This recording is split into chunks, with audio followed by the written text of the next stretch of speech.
홀리 파이브, 날마다 말씀 안에서 거룩함으로 승리하시길 바라며 은혜와 소망의 말씀을 함께 나눕니다. 1년 1독을 기준으로 하루 서너 장의 말씀에 대해 간략히 소개하고 함께 나누고 싶은 말씀을 전합니다. 하나님의 은혜 안에서 날마다 거룩한 파이팅을 외치며 승리하시길 바랍니다. 오늘 하루 우리가 함께 읽을 말씀은 예레미야 애가 1장에서 5장까지의 말씀입니다.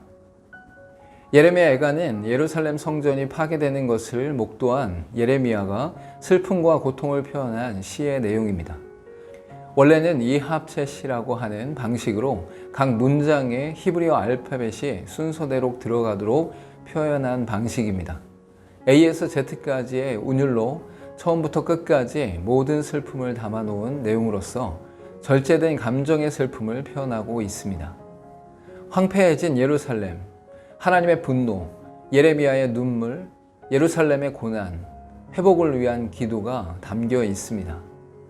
바벨론으로 인해 파괴된 예루살렘 성전을 바라보며 가슴 찢어지는 슬픔에 잠긴 예레미야의 마음을 엿볼 수 있습니다. 1장에서는 황폐해진 예루살렘으로 말미암아 개인적인 슬픔의 고백과 예루살렘 성을 의인화하여 고백하고 있습니다.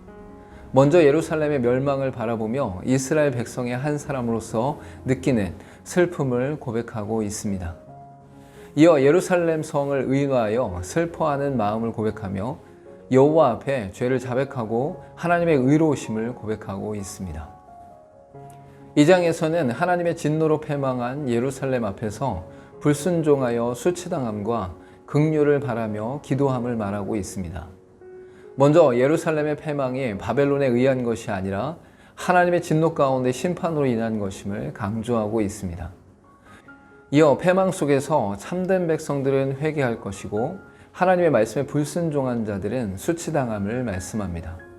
끝으로 수치스러운 상황 속에서 하나님의 긍휼을 바라며 구하였고 처녀 이스라엘의 처참한 모습을 토로하고 있습니다.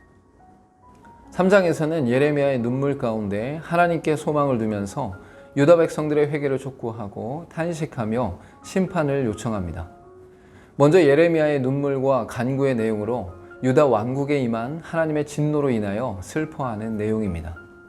이어 고초와 재난의 낙심 속에서도 하나님의 인자와 긍휼로 인하여 소망을 품고 하나님을 신뢰하며 위로하고 있습니다. 또한 유다 백성들을 향해 회개를 촉구하면서 하나님을 살피시고 돌보시는 은혜를 강조하고 있습니다. 끝으로 예레미야의 탄식과 원통함을 하나님께 아뢰면서 모해하는 자들과 조롱하는 자들에 대한 심판을 요청하고 있습니다. 4장에서는 하나님의 심판 앞에 있는 예루살렘의 처참한 현재 모습과 종교 지도자들의 타락, 예루살렘의 수치를 다루고 있습니다. 예루살렘 성의 과거와 현재를 비교하며 안타까움을 나타내었고 종교 지도자들의 죄를 지적하고 있습니다. 끝으로 예루살렘의 헛된 소망을 말하면서 매복과 함정으로 유다 왕국을 수치스러운 상황으로 묘사하고 있습니다. 5장에서는 예레미야의 마지막 기도로 이스라엘의 현재 상태를 다시 한번 밝히면서 하나님의 영원한 능력을 묘사하고 있습니다. 먼저 예루살렘이 당한 치욕과 수치를 다시 한번 자세히 설명하면서 이스라엘의 범죄함으로 나타났음을 고백합니다. 이어 여호와의 영원하심을 나타내면서 하나님의 돌이키심과 새롭게 하심을 간절히 구하고 있습니다. 오늘 읽을 말씀 중에서 함께 나누고 싶은 말씀은 예레미야 애가 5장 21절의 말씀입니다. 여호와여 우리를 주께로 돌이키소서. 그리하시면 우리가 주께로 돌아가겠사오니 우리의 날들을 다시 새롭게 하사 옛적 같게 하옵소서. 함께 기도하겠습니다. 예레미야의 눈물의 기도는 하나님의 심판 앞에서 긍휼을 구하는 기도임을 알게 하시고 우리도 이 땅에 내리신 하나님의 은혜 안에서 죄악을 회개하며 긍휼을 구하게 하옵소서. 예수님의 이름으로 기도하옵나이다. 아멘. 한 시대 가운데 나타난 믿음의 사람들의 죄악은 끊임없이 이어지고 있습니다. 세상의 타락 속에서 그것을 따라 함께 타락하는 사람들이 있는 것입니다.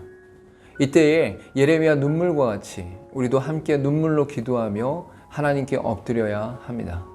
오늘도 홀리 파이브